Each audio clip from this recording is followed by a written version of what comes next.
What's up mga kapuso? Ito po ang mga ganap na dapat po natin abangan dito lamang po sa My Father's Wife. Nalaman nga ang ina ni Betsy ang relasyon nila ni Gerald, kung kaya't galit na galit ito at pinagsasampal nga niya ang dalawa mga kapuso dahil hindi din siya sang-ayon dito sa relasyon ng dalawa. Samantala mga kapuso, nakapagdesisyon naman si Robert na magbabakasyon sila kasama sina Gerald at Gina upang maayos nga ang gap dito sa kanilang dalawa, at sumang-ayon nga si Susan na nanay ni Betsy dito sa sinabi o suggest ni Robert mga kapuso, at doon nga daw sila sa private resort ni Vivian magse-celebrate o magbabakasyon ng kahit pang 2 araw lamang.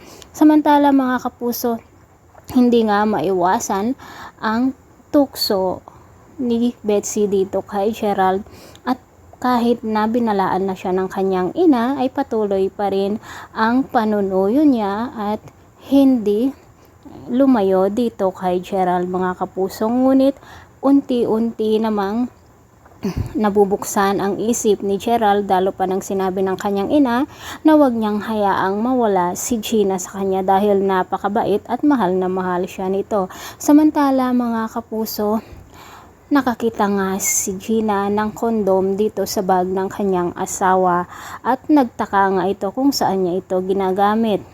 Muntik na ngang malaman ni Robert na may tagpuan nga sina Betsy at Gerald mga kapuso, dahil nga nakita niya mismo na sikretong nag-uusap ang dalawa. Mga kapuso, hanggang kailan kaya maitatago ng dalawa ang kanilang maling relasyon? Ito po ang mga dapat nating abangan dito lamang po sa My Father's Wife. Maraming salamat.